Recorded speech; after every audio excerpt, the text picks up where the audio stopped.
Hello दोस्तों, स्वागत है आप सभी का आपके अपने चैनल एग्जाम हब पर। आज हम लोग सॉल्व करेंगे हर्यक वंश, शिशुनाग वंश व नंद वंश से संबंधित अपनी एमसीक्यू को। तो चलिए स्टार्ट करते हैं। आपके सामने पहला प्रश्न है कि निम्नलिखित में से कौन हर्यक वंश का संस्थापक था। आपके ऑप्शन हैं अजातशत्रु, उदयन, बिंबिसार, बिंदुसार। तो इसमें जो आपका राइट आंसर होगा ऑप्शन नंबर 3, बिंबिसार जो था वो हर्यक वंश का संस्थापक था।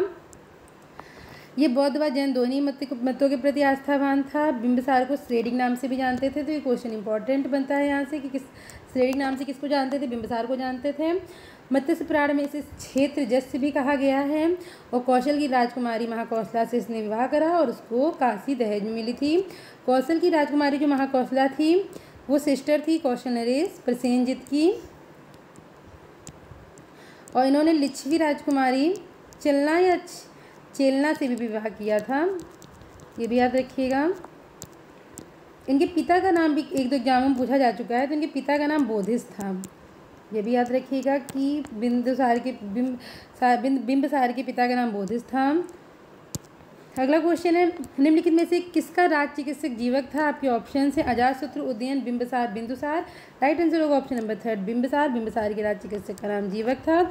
और जीवक ही जो था वो अवंती नरेश चंड प्रदोत के दरबार में गया था। बिंबिसार ने भेजा था उसको अवंती नरेश चंड प्रदोत के दरबार में। चंड प्रदोत को पांडु रोग हो गया था तो उसके उपचार के लिए भेजा था। अगला क्वेश्चन निम्नलिखित में से किस प्रदेश का राजा ब्रह्मदत्त था जिसको जीत करके बिंदुसार ने अपने साम्राज्य में मिला लिया। आपके ऑप्शन है कौशल, अंग, अवंती, वैशाली। तो राइट आंसर होगा ऑप्शन नंबर 2, अंग। अंग प्रदेश का जो राजा था वो ब्रह्मदत्त था और इसको हरा करके बिंदुसार ने अंग को अपने साम्राज्य में शामिल किया। बनता है क्वेश्चन कि किसने अंग को अपने साम्राज्य में शामिल किया, तो बिंदुसार का नाम याद रखिएगा। अगला क्वेश्चन निम्नलिखित में से किसको कुड़िक के नाम से भी जानते हैं। आपके ऑप्शन हैं बिंबिसार, अजातशत्रु, उदयन, अशोक। राइट आंसर इसमें आपका होगा ऑप्शन नंबर 2, अजातशत्रु। अजातशत्रु को कुड़िक के नाम से भी जाना जाता है। अगला क्वेश्चन है निम्नलिखित में से अजातशत्रु के शासन के किस वर्ष महात्मा बुद्ध को निर्वाण प्राप्त हुआ। आपके ऑप्शन हैं 5वें वर्ष, 6ठे वर्ष, 7वें वर्ष, 8वें वर्ष। तो इसमें जो आपका राइट आंसर होगा ऑप्शन नंबर 4, 8वें वर्ष। महात्मा बुद्ध के निर्वाण के 8वें वर्ष अजातशत्रु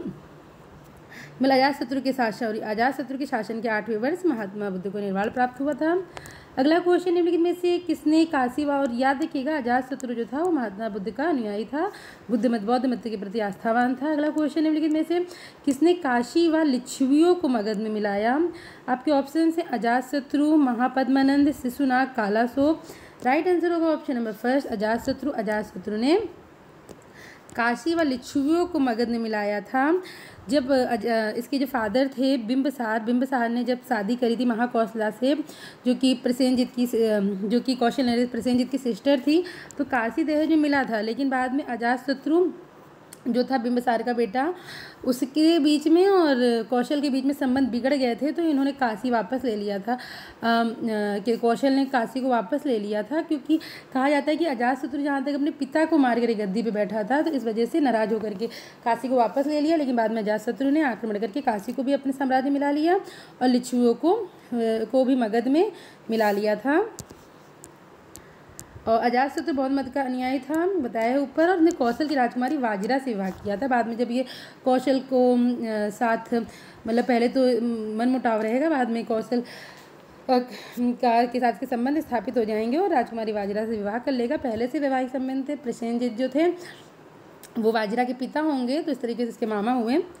अगला क्वेश्चन है निम्नलिखित में से किसने नंदवंश की स्थापना करी। आपके ऑप्शन है महापद्मानंद, महानंदिनी, घनानंद कोई नहीं। राइट आंसर होगा ऑप्शन नंबर 2, महानंदिनी ने नंदवंश की स्थापना करी। अगला क्वेश्चन निम्नलिखित में से किसने मगध के उत्कर्ष में अपना महत्वपूर्ण योगदान निभाया। आपके ऑप्शन है महापद्मानंद, महानंदिनी, घनानंद कोई नहीं। राइट आंसर होगा ऑप्शन नंबर 1, महापद्मानंद ने मगध के उत्कर्ष में अपना महत्वपूर्ण योगदान दिया। अगला क्वेश्चन निम्नलिखित में से किसकी उपाधि एकराट थी। आपके ऑप्शन हैं उदयन, अजातशत्रु, अशोक, महापद्मानंद। राइट आंसर होगा ऑप्शन नंबर 4, महापद्मानंद की उपाधि एकराट थी। और हम पढ़ चुके हैं कि एकराट किसको कहा जाता था। एकराट उसको कहा जाता था जिसने समस्त दिशाओं पर विजय प्राप्त कर ली हो, वो अपने आप को एकराट कहता था। और कहाँ पर इसका वर्णन किया गया एकराट का, यह आप मुझे कमेंट बॉक्स में बताइएगा।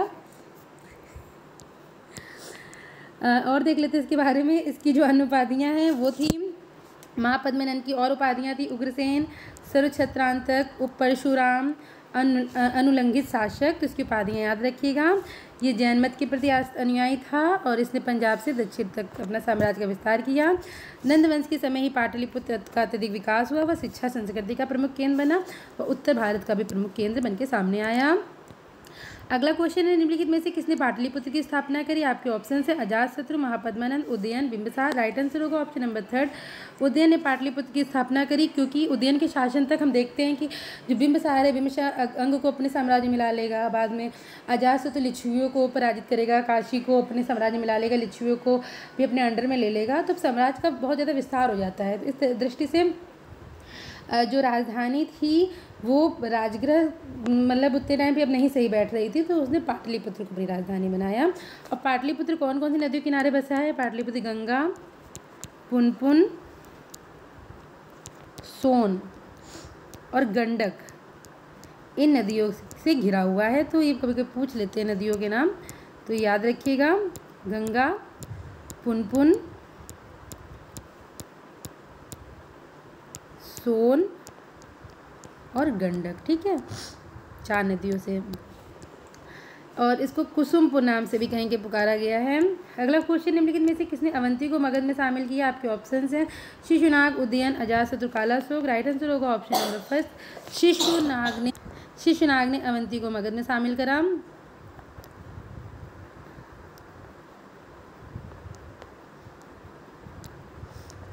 अगला क्वेश्चन है, निम्नलिखित में से वत्सकार किसका मंत्री था? आपके ऑप्शन है शिशुनाग, उदयन, अजातशत्रु, कालाशोक। राइट आंसर होगा ऑप्शन नंबर 3 अजातशत्रु। जो वत्सकार था, ये अजातशत्रु का मंत्री था, और इसी के सहयोग से जो अजातशत्रु है वो लिच्छवियों पर विजय पाएगा। जो वज्जी संघ होगा, वज्जी संघ में जो एक होगा राज्य, वो लिच्छवियों का होगा, तो उस पर विजय प्राप्त करेगा। अगला क्वेश्चन, निम्नलिखित में से कौन हर्यक वंश का आखिरी शासक था? आपके ऑप्शन है महानंदिनी, कालाशोक, दर्शक, अनिरुद्ध। राइट आंसर होगा ऑप्शन नंबर 3 दर्शक। दर्शक हर्यक वंश का आखिरी शासक था।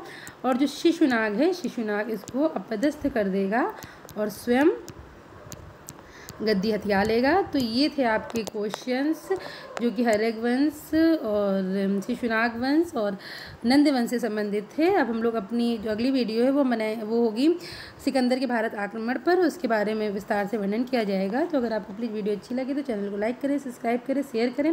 धन्यवाद।